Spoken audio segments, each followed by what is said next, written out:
While we sleep, the guardians of the night take to the streets, having said goodbye to those they love. Each other knowing they may never say these words again, they face the evil that we run from. They dedicate their lives to those that would hate them because they wear the badge. They wear the badge not for the glory or recognition, but for the passion to help others. This is the LEO First Podcast. We'll talk to the men and women in law enforcement, those that have retired, those that keep the prisons secure, and anyone who's impacted by law enforcement. We'll peel back the curtain, and you'll get the real stories, the good, the bad, and the ugly. Every law enforcement officer has a story to tell. Get ready to hear from the men and women who put their lives on the line every day for their communities and their country. Welcome to the LEO First Podcast. Now, here's your host, Michael Laidler. Hey everybody, it's Michael Laidler, host of the LEO First Podcast, and welcome to another show where we have the opportunity to not only have a great guest on, but see how people live on a day-to-day basis. I know so many times in this world, in our society, and just this profession that who we are as people gets lost in the moment. Next thing you know, we have everything else controlling our time, everything else controlling every moment of whatever we're doing. And the LEO First Podcast, it's designed to slow those things down so you can see that myself and the guests that I have on here are just like you. And if you find yourself in a situation where you don't understand what's going on, hopefully these shows will give you an opportunity to learn about a person. I can tell you about our guest today. I actually met him virtually several months ago through another mutual colleague. And when I heard about what he was doing, then followed up and read about it, I was like, you know what? This is a guy I need to meet. This is a guy that is at a level that I'm going to be at one day. Not yet, because I still have a full-time role that I don't want to leave because I love it. But when I looked at what he was doing with his company, I was like, you know what? This is a person that can be a mentor. This is the kind of person that a lot of us as entrepreneurs, business owners that are also in law enforcement, we strive for because of what he's doing. So I connected with him. We had some great convos, and then some time passed realistically. And I was like, you know what? All these episodes that I had on this show, I haven't had him on yet. So I reached out to him again, and I dropped the ball, guys. I will tell you, Michael later dropped the ball. We were supposed to have this interview or this show a couple of weeks ago, and I forgot to send the link. I was like, yeah, hey, Ray, did you hear that? He was like, you never sent it. And I looked back, I said, oh, crap. So when we rescheduled, I made sure I sent it a lot quickly so I wouldn't forget. So I will say that this was obviously destined to happen, and I'm excited that it did happen. But you guys have heard enough of me mumbling and jumbling and all that good stuff. But on our show today, we have Ray Beshirs. He is the owner of Blue Shield Tactical Systems and a former law enforcement officer. So I don't get too deep in people's bios myself because I'd rather let them explain what's important to them. So, Ray, tell us who you are. I appreciate the kind words to start with. Thank you very much. And, I'm glad that that you had us on the program or had me on the program for this. And I was 23 years in law enforcement. I grew up in Texas and Oklahoma. I grew up poor. I grew up in poverty. So law enforcement was a way for me to find a way out of that. And I was able to accomplish a lot. I was very interested in the training aspect of law enforcement after, several years of being in. I was very fortunate with my agency. I worked for the Haltom City Police Department there in the DFW Metro. And I was very fortunate with my agency to have varying jobs there within the department that helped me. I was a supervisor over internal affairs. I was also a supervisor on patrol. I worked as a crimes against children detective for 3 years. I was a member of the Tarrant County Child Abduction Response Team for that. And then I also taught at a police academy for approximately 7 years. I'm a black belt in Brazilian Jiu-Jitsu. I'm a brown belt in Krav Maga. I specialize in use of force training for law enforcement and physical control training for law enforcement. Then also I've been in the documentary, it's called Wrist Lock, that's out there as well, that was put out on use of force within law enforcement and how that translates and how martial arts has a role in that. So I'm married. I've been married for going on 23 years. I better get that right. Otherwise, my wife will make me pay. Actually, a little less. Oh, I know. And we don't have children. So I retired. I was able to retire from law enforcement at the age of 44 after 23 years. So I went to the police academy when I was 21 years old, got out when I was 22. So I was very fortunate that I wasn't fired as well as a young officer, and that I did have some supervisors along the way that helped me out because I was just thinking it was, driving fast and shooting guns and doing all those kind of things that's what a cop was. And it was so interesting to me at that age. And as I got older, I realized there was a lot more to being a law enforcement officer in a community and really what it meant. And so, I decided to get into the training aspect of it. That was my passion. And so I really found that in the police academy too, teaching cadets, which is a whole new different thing, than teaching in service. But I really found a passion there for that and decided to start my own company. So I actually started Blue Shield. We've been in business now for over 10 years. And I started with $800 and I built my own website.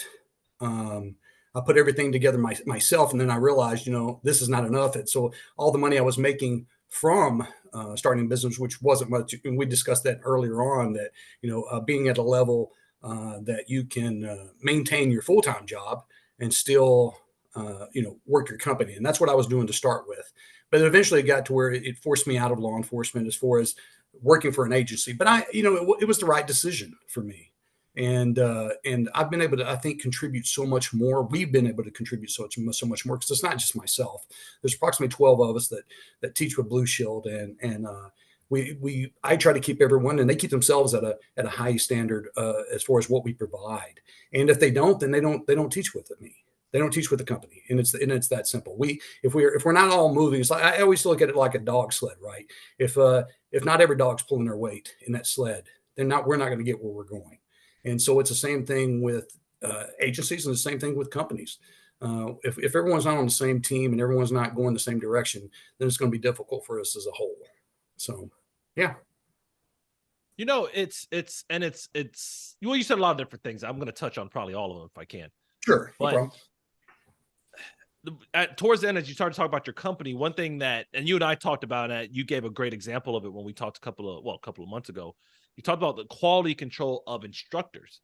And when you're building this brand and you're building this company, one of the things that sometimes people fail to realize is their brand is very important to being successful and continuously being impactful, especially in law enforcement, because if you haven't never taught or instructed in law enforcement, we can be very tough on each other. And if there's a particular instructor that misrepresents your brand or whatever that might be, people are going to talk about that a lot more than the other 11 instructors that knocked it out the park. They're going to talk about that one instructor that may have got you out early or had a 3-hour lunch break or only told stories that were irrelevant to the actual content of the program. So for you, at what point, and it might have been always in your business, at what point did you decide that the quality of the instructors was going to be much more important than the quantity of instructors? I learned a lesson actually from it. It taught me a lesson early on. I had an officer, an instructor, had a lot of accolades and received, recommendations and everything else. We brought him on as an instructor, had everything in place. Everything was going great. Sent him to an agency that we had a good rapport with, and we had taught there numerous times. And it was like you said, he went there and he gave him an hour and a half lunch and let him out at 2:00 in the afternoon. It was supposed to be an 8-hour class. And I was contacted by the training coordinator. My fault. I'm responsible for it. And, he sent me an email and said, "Hey, I can't give him 8 hours for this." And I said, "I don't blame you. I wouldn't expect you to do that." I said, "Let me contact the instructor, figure out what's going on and go from there." Well, come to find out, he just, he went a little too fast with his program and he got finished early is what he said. And he said, "I'll do better on the next one." And I said, "No," I said, we just can't have you as an instructor based on that, because it reflects on the rest of the instructors. It reflects on myself as well. So what we did when we found out that happened is we reimbursed every student that came to the class. And I sent an email to every one of them, letting them know that it's my responsibility, that does not reflect what we do as a company. and this instructor will no longer be with us. And that's the right thing to do under those circumstances. At least I feel like it is. Now, because we're not at the point as a company to let people grow as instructors. Yes, they have to be at a certain level and they can grow from there. Correct. But I can't bring someone in that's going to not have at least a passion, to have a self-interest in themselves, to want to put out a good product, because you represent yourself when you go in front of law enforcement officer, or anyone in any company. And, you're right. It doesn't take law enforcement long to figure out the BS, should I say, from individuals. And so if you're passionate about what you're doing, you really care, then I think it really transfers over to the students as well. And that's a great word to use when it comes to instruction, because one thing that I found myself doing over the last 2 to 3 years is not just on the business side, but teaching instructors how to instruct. And one of the first things I tell them literally when it comes to presentation skills is you have to believe in what you're speaking on. And once you do that, you're going to find that passion to become better. So, for example, like the instructor you gave the example on, he wasn't a bad person.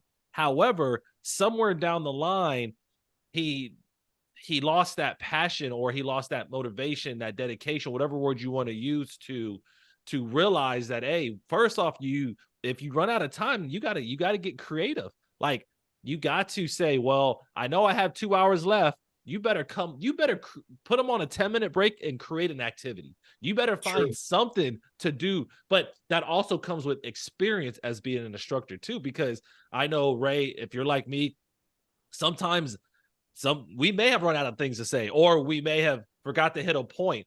And once you gain that experience, you learn how to bring it back. You learn how to say, okay, you know what? We didn't touch on this in hour 2. Since we didn't touch on it, we're going to take this time now to highlight it, because I want to make sure you don't miss it. And the way we're going to highlight it is by doing this particular activity. So when it comes to being a passionate instructor, I think that's important.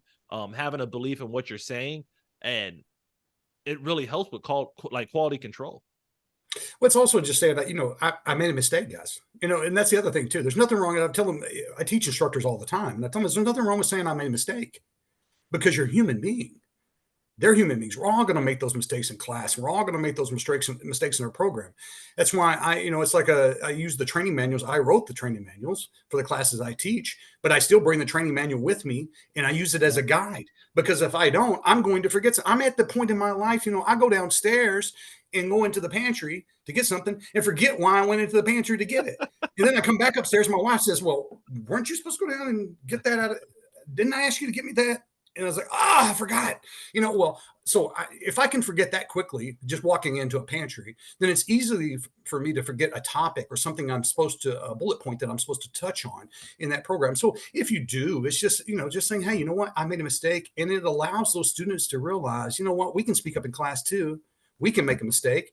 And now he's not going to crucify me in class or make fun of me because I made a mistake. And that's how we open those lines of communication. And that's how we grow as individuals. And that's how we grow our officers as well. Yeah, I haven't been to any presentation where I've heard, especially for 8 hours, a perfect instructor. I haven't. I've heard guys and gals that were 9 out of 10s or 95s out of 100, but there's always something, either a misstated up a word, or maybe a brain fart, maybe an issue with technology, and just realizing it that, hey, you know what, I messed up. Like once again, going back to that one instructor, like, obviously it wasn't his goal to give a bad performance to be bad at what he did. He mismanaged his time, and he should have even maybe phoned a friend like, hey boss, I kind of ran out of things to say. Do you have any suggestions? But that comes with maturity. That comes with understanding, hey, you know what, you're not going to be perfect. How do you get better? So, I mean, it's one of those things that I did while we're talking about it. I laugh because I take my lesson plan, the one I built for my presentation, I take it with me all the time. And like, sometimes I've had some of my friends come and they're like, didn't you write the presentation? And I'm like, yeah, but I like to at least go over my notes. It's like, you've given it 30 times. Why are you? I said, it's just part of my method, because I want to make sure I don't miss anything, because I know I have, whether it's 30 minutes or 8 hours or whatever, 3-day training, that's the time I have to impact those people that I'm teaching. And I don't want to fail because I didn't prepare correctly. So even though I taught the material 10 times, even if I wrote it, I'm still going to practice it because that's the passion I want to bring to them. It's because you care about what you do and you care about the end result of it. And, it's like I say in agencies, there's a lot of officers in these agencies that have an instructor certification, but how many of them actually teach? There's the key. And how many of them are actually good at teaching? They want it for a resume, some of them, or it sounds good to be an instructor at the time until they get in front of people. And then they realize, oh, this is not as good as I thought it was. This is tough. This is hard. Yeah, this is tough. And it is. And I agree with that. And but the key is picking yourself back up, because guess what? I've been knocked down in front of people. I've been embarrassed in front of people, and it's okay. And I learned from it. And I'm glad that I got that experience, just like I got the experience from the new instructor I told you that didn't perform the way I wanted him to perform. So what did that teach me? Now I fly out to every instructor who we're looking at bringing on, and I go and see them present. Good. And then that way I know what kind of product I'm getting. And so if it's someone that fits into our group and is going to do a good job and has the same goals and aspirations that we do, then yeah, we can move forward with them and they're going to be a great asset. But, like I said, again, there's those ones that think that, hey, they contact us all the time and they say, hey, can't we just teach what you teach? I was like, well, we already have people that teach what we teach. What can you bring? What can you bring to the table? Correct. What can what curriculums do you have? What have you created as an entrepreneur, as a young officer, as a young instructor wanting to come into the field of teaching? What have you done to establish that sector for yourself? And so I really encourage them to go back and take a look at that and say, okay, on my knowledge and experience, what kind of curriculums can I write? What can I create that's fun, interactive, and entertaining for the officers? And I kind of say it's kind of like that movie 300, right? Where he's standing in the arena and he raises his arms. This is an instructor to a certain degree. And he goes, are you not entertained? Because they should be entertaining. As an instructor, you should be entertained. You should have you should have smiles that come on people's faces. They should look forward to the next statement so they're happy, the next part of the program. When they walk out into the hallway, they should want to talk about it, because that's how much they're enjoying it. That's how much they're engaged. And we should all aspire to do that. And sometimes I hit the mark and sometimes I miss the mark because I'm human being, Yeah. So. And you never know. Every audience is different. That's what Sure. People don't realize. You can go to an agency, let's say you have 400 sworn officers right now, and you can knock it out for 7 out of 8 classes that you did for them. That 8th class, you could just bomb it because you don't know the audience makeup, as you know how it is, Ray. Oh yeah, you can't please everyone. Trust me. I've been trying for 23 years. I please my wife pretty well, but I don't make her happy all the time. And I always tell them as well. I tell the students that we teach. I said, new instructors want to go around constantly in the physical aspect, because I teach a lot of self-defense aspect of law enforcement instructor courses, and they want to go around and correct constantly because they think that that's what it means to be an instructor. I have to be making corrections. And I tell them, I said, first you have to establish a rapport with these people. Even though they're your agency, you still have to establish a rapport. So instead of going around and constantly correcting, how about going around and saying, okay, good job. I appreciate you being here, and work first just to establish a rapport. And then we can make those corrections. And it's a lot easier to do that. It's kind of like, I always give the example. I said, if you wanted to go out with the boys next weekend, right? And you're a married man, you want to go out with the guys next weekend, you would take your wife out the weekend before and you make a deposit in a love bank. Right. So you would wine her and dine her the week before. And then you would remind her as it's getting close to that weekend coming up. Hey, I took you out last weekend. We went out for dinner. It was great. And we had all these things. But now I'd like to go out with the guys. I said, so, if you have the relationship and the rapport built in there, it's easier to bring up those topics later on with them. I said, so instead of just going there and feeling like you got to correct constantly, how about going in there first and trying to build a rapport with them and let them know that you're there to support them. You're there to make them better. And I said, then they're more apt to open their ears and listen to you a little bit more about what you have to say. Well, I could tell you, Ray, you're definitely a seasoned instructor, because it takes a lot of instructors time to understand about the relationship side of teaching. And sure, you have to make that connection extremely early. And sometimes it took me, it took me a while to realize that too. I mean, last couple of years I've understood it more, but if you're not establishing that relationship, even if your content is amazing, it's harder for people to comprehend what you're saying. Well, not everyone's at your level as well. And you have to realize, especially when the physical aspect of it, there's so many agencies, and I've talked about this many times. There's so many agencies that still don't even have a physical fitness requirement. much less a standard when it comes to defensive tactics and use of force training. And so, how can we expect good results from these individuals if A, they don't have the physical ability to be able to do these things, and then we provide them with something that's overwhelming to them that is not the basics of what they should learn. And then first, like I said, building that confidence level. It's like I tell people, I say I can go get a 10-year-old child to walk in there and regurgitate techniques. That doesn't make you an instructor. What makes you an instructor is realizing there's so much more than just technique. And that is building, like I said, again, a rapport with not only with your frontline officers, but also with your administration and what their goal is and what we're all trying to achieve together as an agency. And then, and the community, because where are they getting their information about use of force and what your agency does? It's not just being on Facebook. It's actually going out there and establishing programs to teach them about what the why of law enforcement. It's like Harley Davidson. They really established the why of Harley Davidson. That's why people go around and get Harley Davidson tattoos on their bodies, because they created a culture that people want to be a part of. And so it's the same thing in law enforcement. If we create a culture that the community feels like they're part of and the officers want to be a part of as well, then we're creating success. So I want to jump back a little bit, and Sure. this, like the note, and this, because for me, I know this was part of the reason where I'm at today, and it took me some time to realize this. You talked about your very first, and we're going to get back to the community and building up, Sure, making knowledge. But while this is fresh on my brain, like I said, that's cool. Once again, best part about having a podcast that's conversational, that we're having a conversation. It's not scripted at all. So, but I took a note earlier, and when you got into law enforcement, you got into it in a similar method that I did, in a sense of you grew up from nothing. You grew up from not having anything, and then you found an industry that you were passionate about, and you got into it. How do you think that kind of upbringing has kind of shaped you as a person today? Well, I think that strife in your life creates resilience, and I'm a firm believer in that. And I was very fortunate, and like I said, I came from extremely humble beginnings. At 17 years old, I was basically homeless, and I had to go to work, and I gave my parents money because they were homeless as well. And when you come from that, it builds strength in you, and determination, because you have to have strength and determination.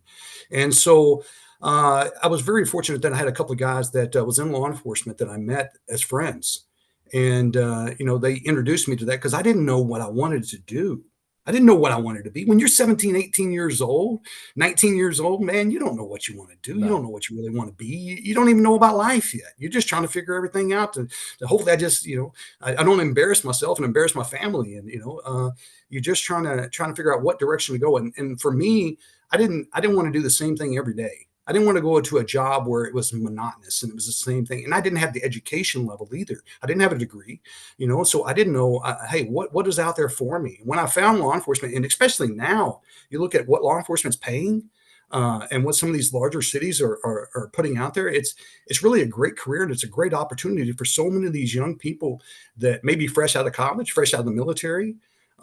And it really has a lot to offer. I mean, for me, it gave me what I have today, and I'm so grateful for that. And I was able to impact lives along the way. And because when I walked into some of those homes and I saw some of those kids in those situations, I knew what it was like to be in that situation because I'd been there. I knew what smoke-filled rooms was like, because my mom smoked cigarettes when I was a kid. I knew what food stamps were like, because I was on them when they had to look like an actual bill. It wasn't a card.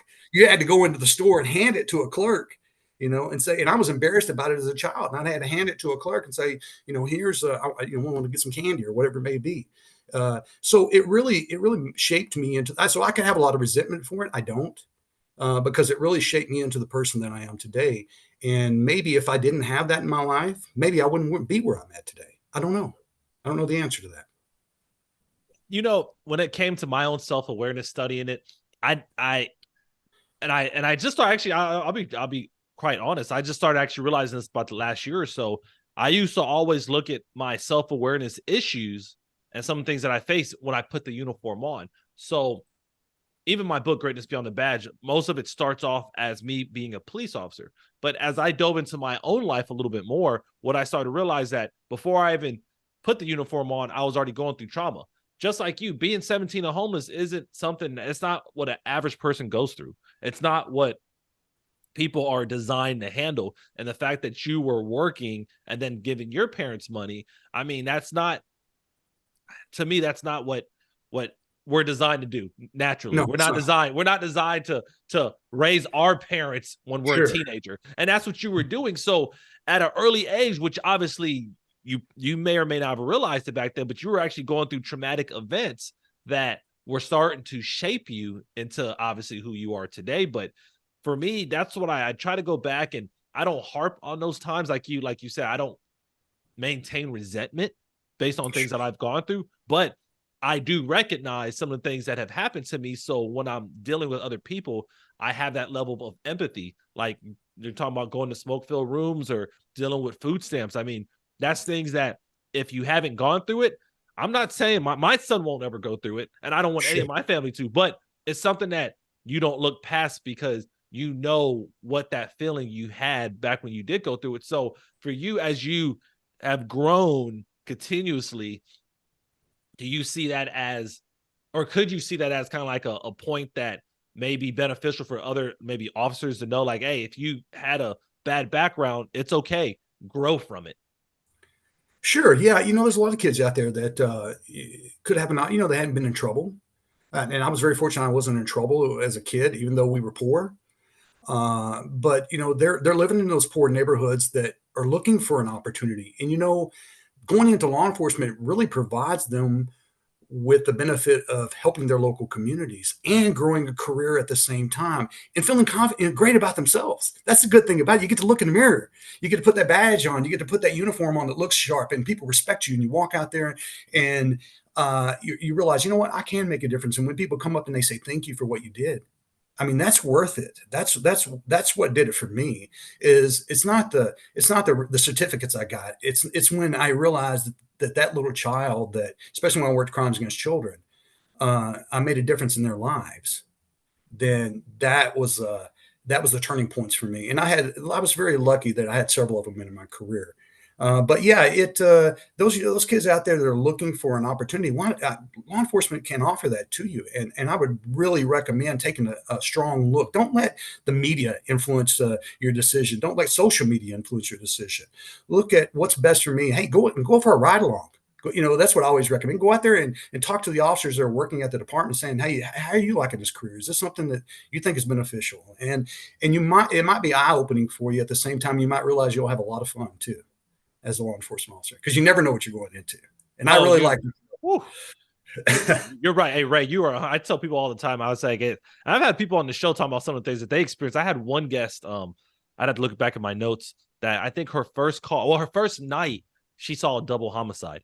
And I was like, oh my gosh. I was like, that is definitely a way to kind of pave the rest of your career. I was like, that's definitely the point that you don't want to see right out the gate. But like you said, Ray, you don't know. Like, that's when that call goes out, or let's say you're working in prison, you hear something on the radio, like, you don't know what's going to be said. And law enforcement does give you that opportunity to kind of just be anywhere.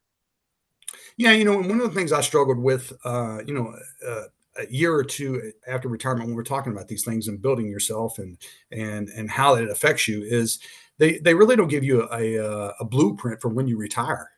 And I noticed, for me personally, I didn't realize the struggle that it brought on me. But when you get up for the same time every day for 23 years, and you go and put a uniform on, and you go to the same location, and you have the same rapport with your fellow coworkers and the things that you built there with them. Not when you separate yourself from that, you don't necessarily, separate yourself completely from law enforcement. You want to still have that connection, but it's life changing. It really is. When you realize I no longer have that part of myself. There's no blueprint for that, and I struggled mentally with that when I retired, and it caused depression for me. It caused a lot of things in my life, and I'm now getting to where I'm getting past that. And but for me, it would have been nice to have someone to be able to talk to that was already retired and say, hey, you know what? Here's the struggles that I'm having. Here's the things to expect. the expectations of, and then the financial aspect of it too, because some people, they realize when they retire, hey, I got to go back to work doing something. I'm very fortunate I'm still working, but there's some of them, they realize, you know what, Right. I got to get back into something because I can't just sit at home either. Yeah. So Ray, since you were very transparent with us, I'm going to ask you another question now. Sure. Since you and obviously I know you're very open about things. So you said you, after retirement, that first year or two, you struggled. You went through some depressive states. How did you eventually, how are you managing that? Because I think that you recognize it, which we want everybody to recognize, that this can happen if you go into retirement. Maybe you don't have things lined up that the last 23 years you did. But what have you been doing to start managing that and coping with it and starting to move yourself into a more stronger mindset? Well, one thing is being more open with my wife about what I'm experiencing. Oh, good answer. Good answer. Yeah, and having a conversation with her. If I wake up in a bad mood, because there's times I wake up in a bad mood and I don't even know why I'm in a bad mood, you know, and I'll tell my wife. She'll ask me, she'll know something's wrong, or I'll tell her. I'll say, hey, I'm just not feeling it today. But then I tell myself also, I've gotten to the point to where mentally, I tell myself, this is going to pass. This too shall pass. So just have a better mind. Just smile. Just look in the mirror at myself sometimes and just smile. And realize, even though I'm feeling bad right now, that if I just smile at myself and realize, hey, if I give it to after lunch, let's see how I feel then. Let's give it to this tonight. Let's see how I feel then. Let's give it to tomorrow morning. Let's see how I feel then. So it's just short little goals throughout the day that I'll set myself and remind myself that, hey, I feel a little bit better. And just try to keep a positive mindset. And then, having friendships too. Keeping those friendships with some of those people that are still within the agencies and outside of law enforcement as well. That's what people, I was very lucky with martial arts and Brazilian jiu-jitsu and those kind of things, that I was able to establish friendships that were outside of law enforcement. But yeah, open those lines of communication with your wife, don't or your spouse, and tell them, hey, what's going on with you, and that way that you can discuss it together. Because my wife retired a couple of years after me. And then she started experiencing the same things because she was a school teacher for 29 years. So she started experiencing the same things I was experiencing, except for she didn't tell me, because I'm actually more verbal than she is, which is really surprising because normally it's the other way around, right? It's the male is not as verbal, but I'm actually more verbal than she is. And so I would talk to her about it. And I said, hey, if there's problems, you're thinking something, let me know, because I know how it is. I'm feeling some of those same things. And so I think that's very important.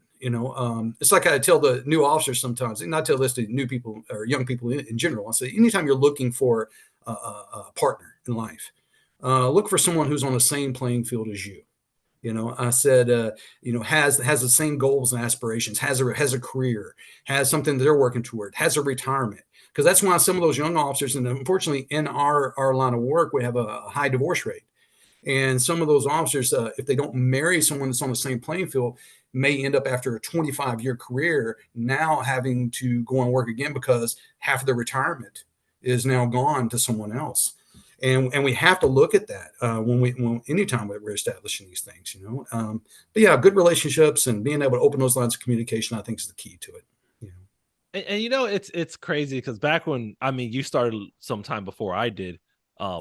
But you started 4 years before I did. Looking back at your resume, you started in January of 2001. I was January of 2005. But it's like we kind of talked about open communication and relationships back then, but not like seriously. And now we are seeing it nowadays, and the industry is starting to come around. But it's crazy that we have to tell ourselves that, what, you have to find that person, especially the right person, that's going to stick with you even through the thick and thin. Like, for example, you're in law enforcement for 23 years, married for 23 years. So your wife has seen a lot. She's seen the highs and the lows. You coming home from a bad day of work and you getting excited about doing a training class. Like, she has seen it all. Sure.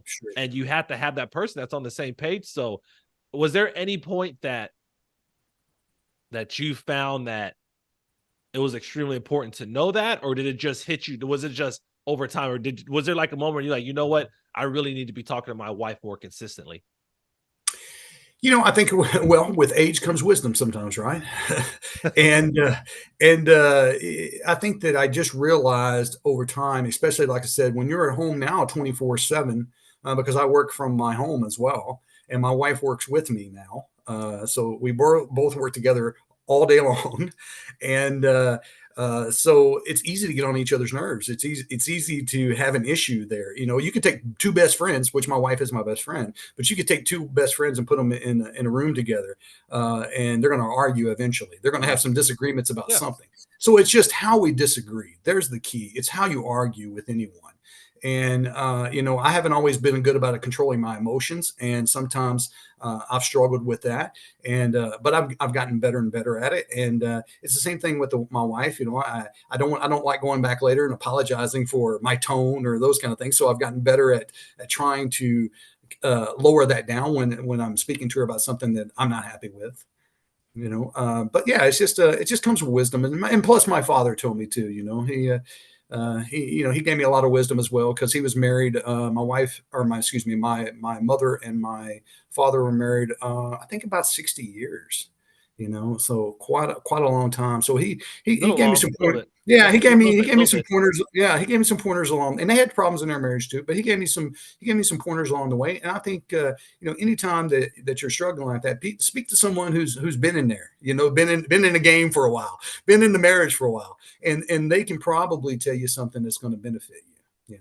So it's not. So you're saying it's probably not a good idea to ask your friend that's been through 3 marriages and don't even have a girlfriend or a significant other right now for advice. That's probably not a good idea, is it? It's probably about like Googling what's wrong with you. You're probably going to realize by the end of the time you read what's on Google that you're going to think you're going to die. You're going to find something that meets the criteria that's going to have a whole bunch of symptoms. Yeah, exactly. Yeah, but, man, Ray, I was watching. What was I watching the other day? I don't know what I was watching, but a commercial came on, and they were talking about some medicine. And by the time they went through the symptoms, I was like, I'd rather just have whatever the disease is at this point. They literally, I usually don't watch a lot of TV, like the commercials especially, but this one, it was like 15 different side effects or possible side effects. I was like, so what do you say? Like outside of death, I didn't hear death. They said everything else. Like literally, I was like, why am I going through? Why am I going to suffer through all of this? Yeah. I don't remember all these pharmaceutical commercials when I was growing up. And of course, the TV went off at midnight too. But I don't remember all these type of commercials. But yeah, you're right. Some of the side effects with some of them is worse than what you have. I would hope that and at the end of the day that they're going to give me something that's going to make me better. But that's why it's practicing medicine. And we're practicing law enforcement. We're trying to get better at it. Yes. Everyone's trying to get better at whatever their career is. And, there's going to be some things, mistakes along the way, should I say. Yeah. And there's no problem with that. It's like you said, like, and it took me, and unfortunately, I still don't take medicine for anything at this point. But when I hear like people being prescribed medication, I've heard doctors say, well, try this for 30 days, try this for 90 days, but you better make sure you better take this with it. And like I tell people, it's literally practicing. It's an art. It's trying to figure out what works, what doesn't. And since everybody's processes things differently physically, then you don't really know until you try it. One of the, speaking of that, in the medical industry and law enforcement, kind of those two together, one of the things that kind of blew my mind when I went out of law enforcement, I retired. The city, when I retired, wanted $825 a month for me to stay on their health care coverage, which I don't know how people afford it. And then you have your family. That was just for me, and that wasn't including my wife.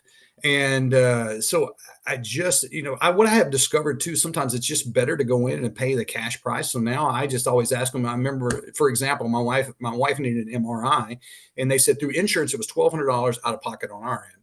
And they said, but if you come back at 9:00 at night, I don't know if I was getting a backdoor discount, but that's okay. But if you come back at 9:00 at night, right, that and you pay $300, that you can get the MRI for $300. And I was like, man, see you tonight, 9:00. Yeah, yes, like I don't even know what is the debate at that point. Like, I'm going to save $900 by waiting a couple hours. Okay. Yeah, and matter of fact, there was even a bill that was introduced not too many years ago that was going to have it to where law enforcement at age of 50 was eligible for Medicare, Medicaid at age 50 for retirement. Now, I don't know where that bill went. I can imagine it went to the wayside, especially right now when all the recruitment, they're trying to keep people in law enforcement. Right. So I got a feeling that would have been a big deterrent, and a lot of people would retire after that.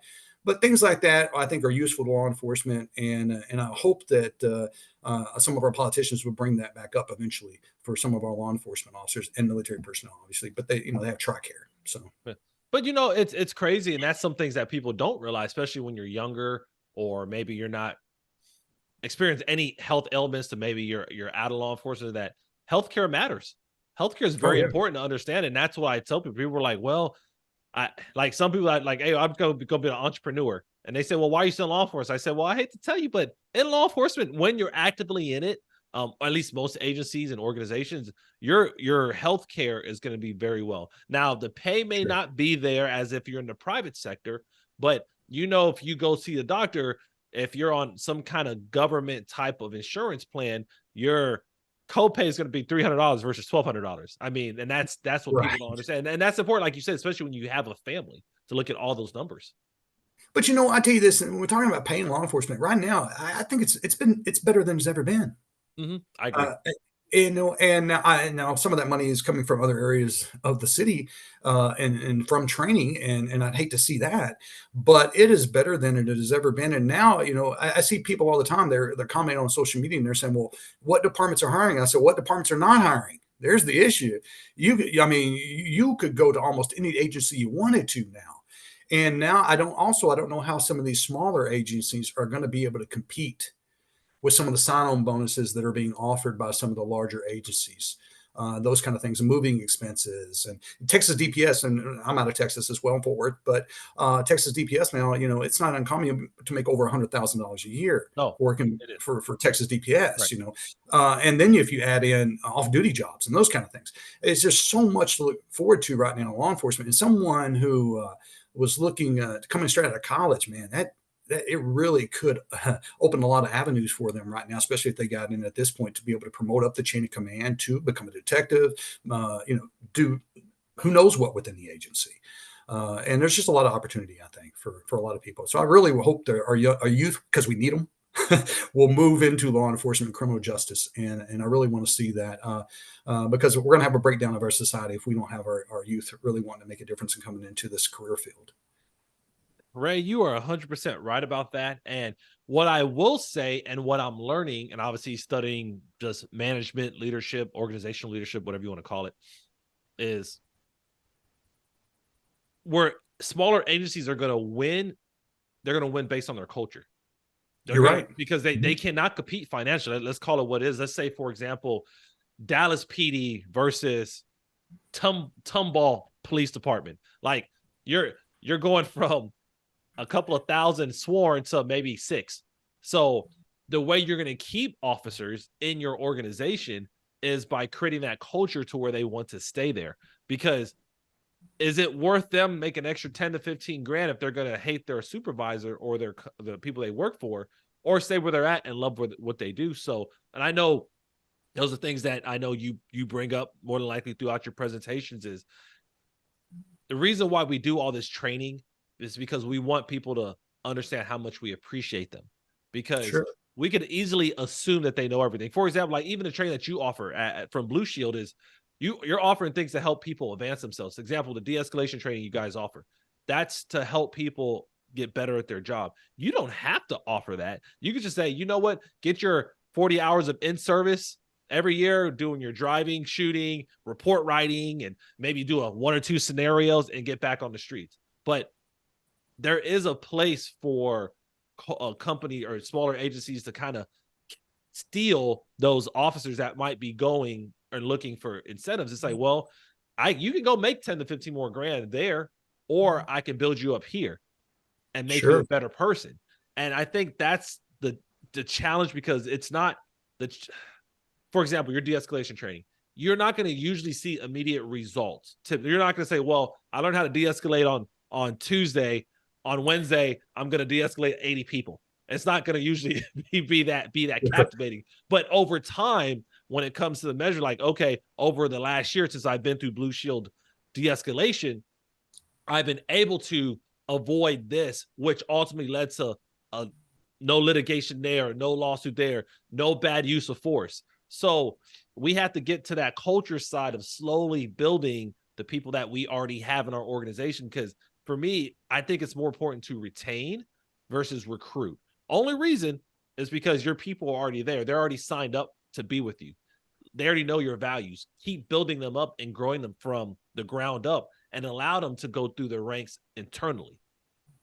And I saw some of the same things as a supervisor in an agency, that there's times that an officer would be there 15, 20 years and they would say, oh, well, we're going to give this job opportunity over here within the agency. The guy's been here 4 years.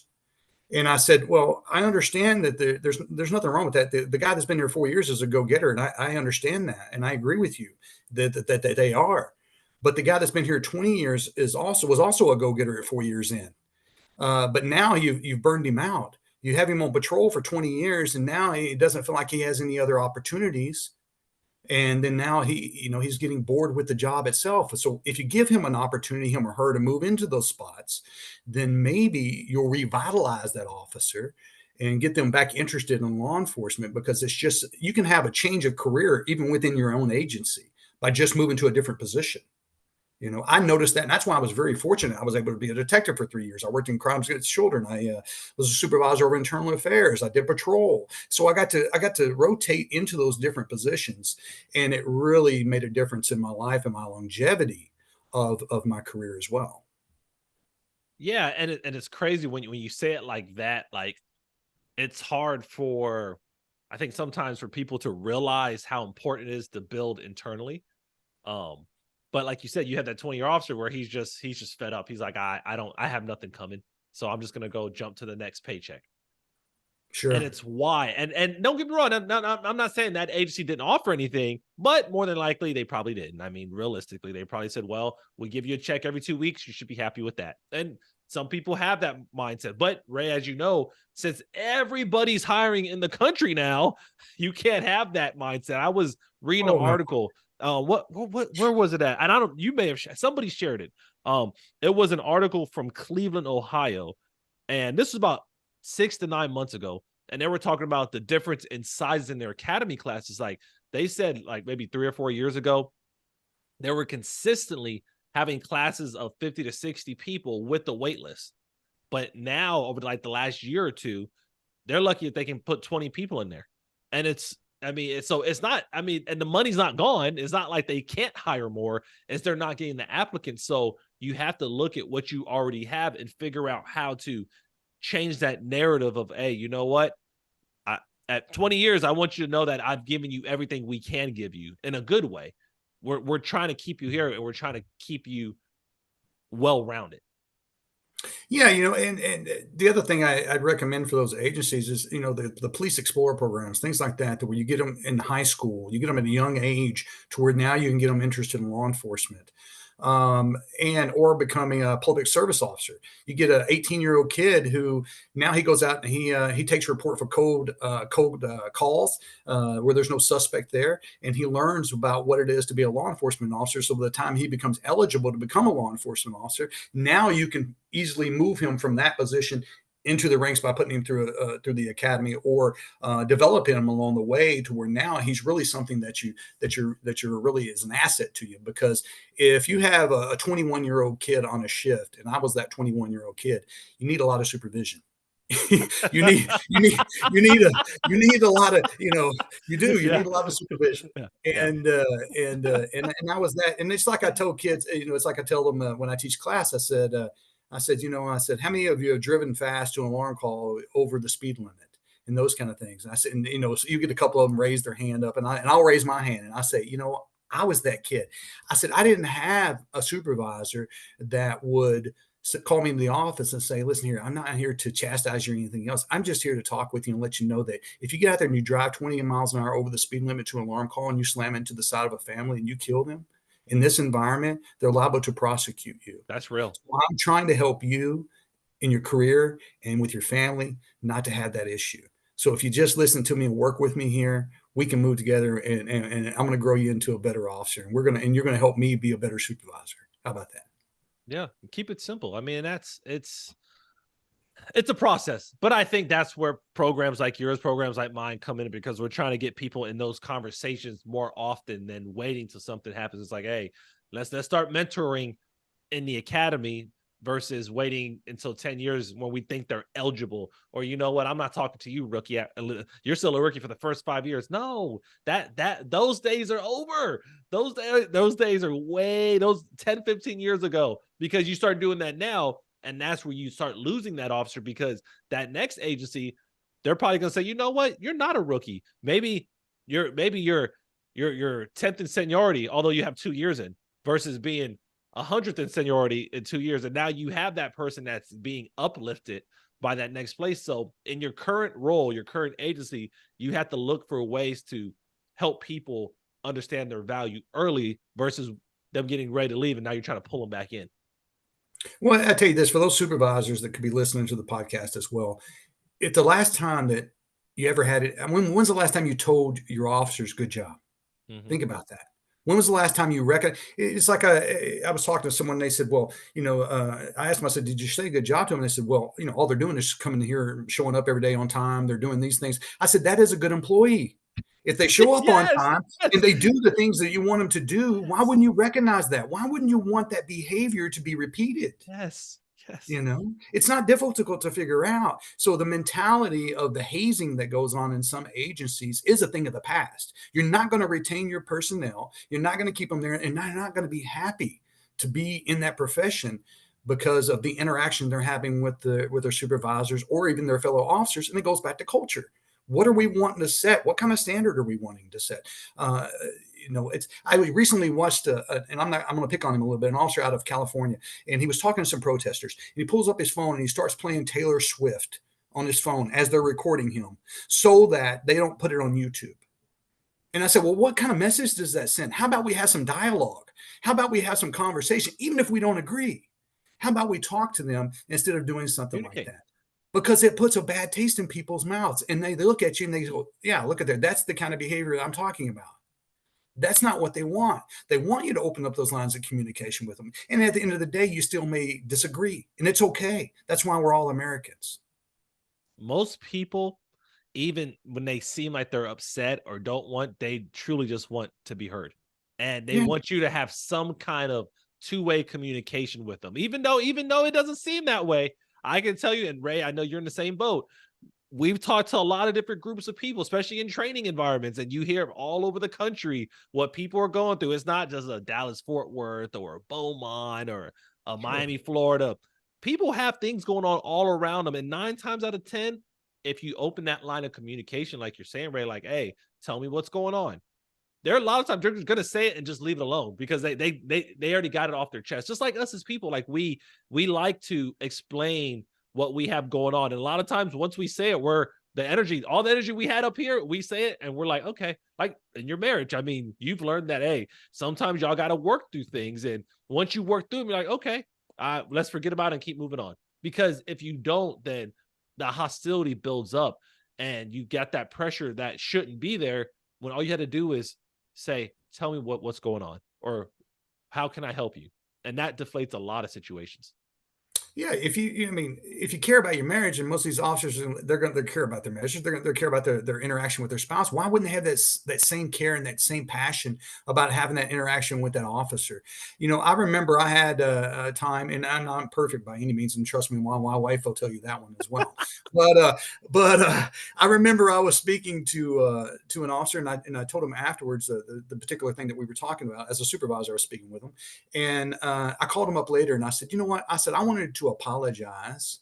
I said, for the way that I interacted with you. Mm-hmm. I said, because I could have done a better job as a supervisor. And the officer that I was speaking with, they said, well, you know what? I appreciate you calling me and telling me that. And they said, I appreciate you. And we're still friends. We're still friends to this day, even though I no longer work there, and they no longer work there. They're another agency themselves, but we're still friends because our interaction, I was able to admit when I made a mistake. For instance, I had one that I was supervising for records division, and she kept coming in late to work. And I brought her in the office, and I said, "Hey," what's going on?" She goes, "Well, I have to pick up my kid in the morning." So I said, "Okay, well, how about you come in 30 minutes later then, and then that way it should solve the problem." Well, it didn't solve the problem. Well, I called her back in, and I said, "Hey, what's going on now? We were not able to show up on time." And she says, "Well, anyways, at the end of it, about 2 weeks later, I come in, was the point behind it. I come in late about 2 weeks later. And she's watching me after we've already had this conversation about her being on time. I come in late and I sit down on my computer and I CC'd everyone I supervised along with my captain. And I said, on this date, I was late to work. I said, I wanted to let you know that I wasn't here on time. And the reason I did that, how can I hold those other people that I supervise accountable for their actions if I don't hold myself accountable for mine? And so there's the key. We can go to a class, that, about leadership. We can get Oh a yeah. certificate. We can go get a de-escalation certificate as well. We teach that. But if you don't want to implement those things on the street, what's the point? If you don't want to implement those leadership qualities within your agency, what's the point? Why aren't we doing it? So there's the key for me. And I want to see that, and I want to see some accountability going on, because we all can agree that change needs to happen in law enforcement. I think we all can agree, and we're seeing it happen, and it's going to take time to implement. But at the same time, let's point out when we're not meeting the goal, when we're not meeting those standards, and let's see why we didn't meet those standards, and then make those changes within this. Let's don't just keep moving those same leadership to those different agencies that are toxic, that are not doing a good job, and expecting a different result. It's not going to happen. Let's And get some new, younger leadership in. and Ray, I trust me, you know me, I'm definitely supportive of what you're saying. I mean, that's why I have a company. That's why you have one, because we want to help agencies learn about that accountability side. And are we perfect? Are we the masters of? No, but we do know some stuff. I mean, you never know some things. We've been knuckleheads too, and we're like, Sure. hey, we're just trying to keep you from running your head into the wall like we did. That's all Yeah. we want to. Yeah, I got enough notches on my head. I bad shoulder. I already have all that. I don't want you to have to get it too. But you're right. It starts off with understanding your role and how to keep yourself accountable. So, as I mentioned before we started, Ray, I wanted to stay within a time frame because Sure. I know I respect your time. There's so many things that I want to talk about, but if I bring it up, it's gonna be another 2 hours just based on the questions I have in my head. But in the meantime, until we meet again and we get on, because one thing I told people before that I want to start doing is start having group, like having 2 or 3 guests on at a time more often, and kind of getting that dialogue going on between multiple people, because I think that's important. And I think it's just the contrasting perspectives that people really enjoy. Um, until that episode comes up and we get that time to do that, where can people find you? They can visit us at blueshieldtactical.com is our website. We're also on Facebook, Instagram, LinkedIn. I'm on LinkedIn as well under Ray Beshirs. But yeah, visit our website, see what we have to offer. We provide. We don't charge you anything to host any of our trainings. We provide free slots for hosting our trainings, just like most of the other companies that are out there. We provide. We don't filter our reviews. So go online, take a look at our reviews for our courses, and you'll see that what we're doing is good work. I think that I have a lot of respect for our instructors and what they're able to accomplish, and I'm very grateful for the team that we've built. Yeah, and I can tell everybody listening, if you've ever instructed anywhere, if you instructed more than one person, you may have 1 or 2 complaints that didn't go your way, or 1 or 2 evals that didn't go your way. And it's fine, because at the end of the day, if you gave it your all and you gave it good content, good stories, good energy, then you did your part, because you don't know where that person's at in their life when they sat in your class or they were evaluating you, because you never know people's situations. So I know, Ray, just based on what we've talked about, my dealings with you, some of the things I've seen on your LinkedIn, particularly because that's what I'm usually on. Definitely, you're out there. You're out there providing feedback. You're out there providing quality information and content. So the fact that you were able to grow your business to where it's at over the last 10 years, obviously you're doing something right. So folks, audience, people that are listening, if you want Ray, if you're trying to figure out more about him, like he said, you got this website, you got IG, you got Facebook, you got LinkedIn, you got just type in Blue Shield Tactical. or type in Ray Beshirs, I'm sure scrolling that first page of Google, you're going to find something. So make sure you reach out, and if you're looking for anything he offers, then please do. Also, instructors, if you're good and you have a topic that Ray doesn't teach, I mean, that might be your chance. This may be your opportunity. You're like, you know what? I've been thinking about this content that I developed, not that Ray developed, that I developed, that may be helpful and might fit in the mission of Blue Shield. Reach out. I mean, you just never know, because at the end of the day, I think all of us that are entrepreneurs, business owners, we want to see our business grow to levels of high quality where we can reach every officer. I think we all have a goal to try to reach everybody if we can. We know it's not scientifically probably not possible, but if you can at least have that aim, you'll keep raising yourself to that level. So Ray, what final words do you have? Well, the other thing I like to say is, I want all of you to stay safe out there. And even if you don't ever come to any of our courses, if you ever need anyone to talk to, if you ever have any questions about some of the subjects that we've talked about, if there's anything that I said today that made an impact for you, you're more than welcome to reach out to us. I'm a human being just like you are. And at the end of the day, we talk about thin blue line in law enforcement. Well, we should really mean that. We should really want to support each other in such a way, because, you're my brother, you're in law enforcement, and the brothers and sisters that are out there. And I hate to see you struggling, and I hate to see the issues that you may be having. So anytime that we can help, don't hesitate to reach out. That's what we're here for. You all heard it.